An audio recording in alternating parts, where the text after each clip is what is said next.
G'day everyone, it's Jill, also known as GeniAus.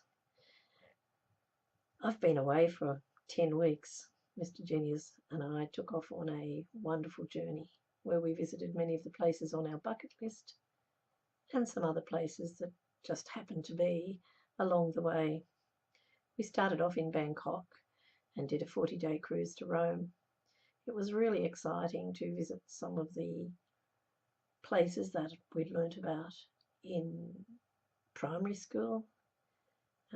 We spent 2 days in Jordan. We got off the ship for a few days and went up and visited the Taj Mahal.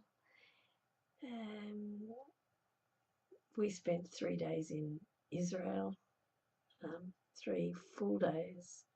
We just fell back into our bed on the ship each night and got up at 7 o'clock in the morning and took off again. So I was able to swim in the Dead Sea, dip my toe in the River Jordan, dip my toe in the Sea of Galilee, visit Bethlehem, visit Jerusalem, follow the way of the cross.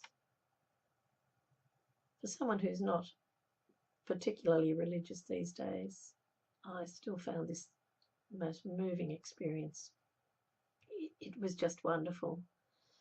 We visited a few other countries along the way too, and when we got to Rome, we hired a little car. That was an adventure, driving down the Autostrada, and we spent some time at Herculaneum and Pompeii. We'd visited Pompeii before, but we'd done a very rushed tour, and it's over 30 years ago. So it was really nice to be able to go at our own pace with our own guide, not shared with anyone else. And so it was a wonderful experience. But after that, we hit the water again. We hopped on a cruise ship, not a cruise ship, a river ship in Bucharest, and travelled through several European or Eastern European countries that we hadn't been to before, where we ended up in Bucharest in Romania. We stayed there a few days because we thought we may never get back there again, and had a really wonderful time. Then it was time for a hit of the mother country. One can't go that far to Europe without visiting the lands of one's forefathers, so that we did. But we went off to Liverpool, firstly. Our hotel was in the Docklands area, right on the waterfront, and I found it quite, I don't know, emotional, moving to sit there and just think about the ancestors of ours that had actually taken off on their journeys to this great southern land from Liverpool. I was able to think about their journeys and how different they would have been from my time on the cruise ship. While we were in Liverpool, we visited the Maritime Museum, which was absolutely marvellous, had wonderful interactive displays and a great display on migration to the colonies, which was perfect for us. But I discovered that the Maritime Museum had an archives and a library.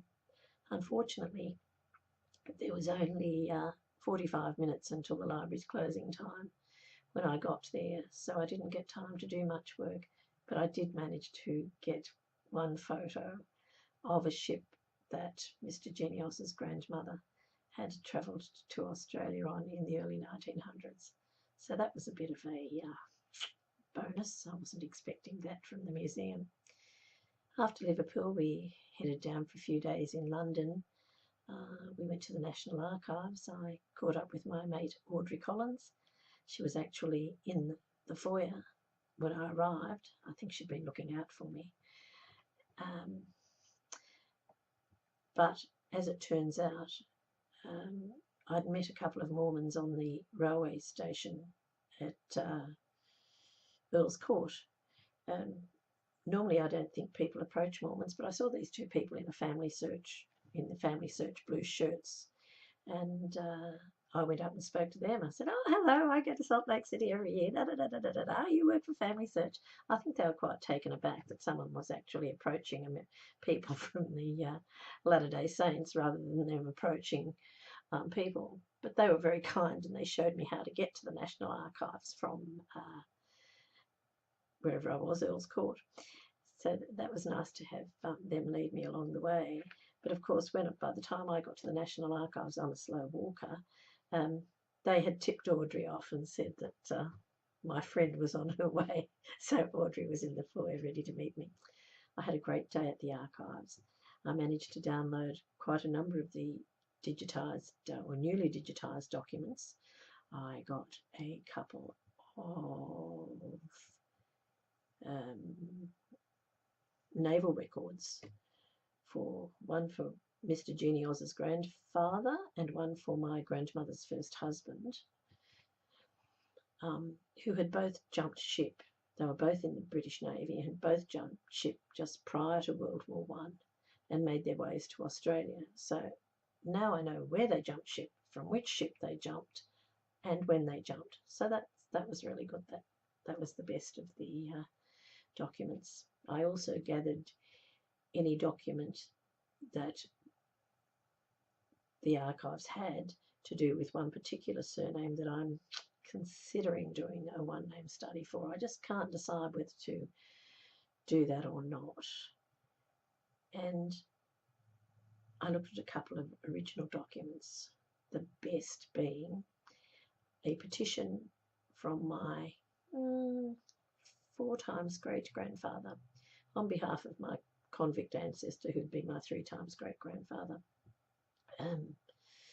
The convicts, John Tucker, his father was William, a butcher in Datchet in Buckinghamshire. And William had petitioned for leniency on behalf of his son. What this document actually showed me was, or confirmed for me in William's own words, was that he had 10 children. And I've actually found those 10 children, so that's good. It confirmed to me that he lived where I thought he lived. It confirmed to me that he was a butcher by trade. So that's, I think, a primary piece of evidence. How wonderful. And I was able to hold that in my ungloved hands, that piece of parchment from 200 years ago. Isn't that special? So even though I only had one day's family history in London, it was most worthwhile. Then unfortunately it was time to come home, and here I am. So I've had a little bit of a sabbatical from family history. I tried to keep up while I was away, but when you've got these exciting places to visit, you may never come back to them again. You've got to take the chance while you can. So of course family history has to suffer. But now I'm ready to get back into it. I actually spent a bit of time updating my database yesterday and uploaded it to my website, geniaus.net. That's geniaus.net. So that's done. I haven't been doing much learning lately, and I'm a great believer in lifelong learning, so I thought, I'd better get back into it. So I watched, I can't remember what day, a couple of recorded Google Hangouts on YouTube. Wonderful resource.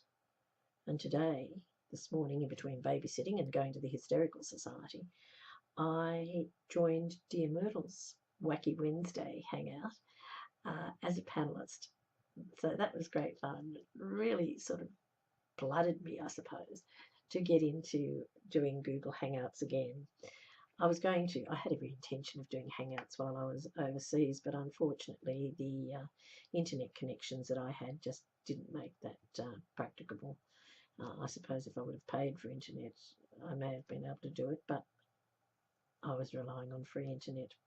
So I've decided that tomorrow night, that's Friday, the 20th of June, at 8 o'clock, I'm going to have a Google Hangout. I don't know if anyone will come along. It may be a monologue like this. It may not. It will just be a general catch-up where we talk about new resources and just about the things that have happened in the last 10 weeks that I've been away. So I hope some of you can come and join me in my GeniAus Hangout on Air. That's my little card. If you want to join, it's a good idea to actually join my community on Google+. But otherwise, you can watch the Hangout in real time as it's happening from YouTube, my YouTube channel. My name's Jill Ball. Or you can watch it at a later date that suits you. Again, on Jill Ball's YouTube channel. So that's 10 minutes of me. I'm going to post this in my blog. Dear Myrtle suggested that the other day in a blog post, that video blogging was the way to go. She mentioned that she wasn't such a good typist, I think, and I'm a terrible typist. So these little videos are rather good for people like me to share a bit of news with people like you, my genie mates. So I hope to see you tomorrow evening.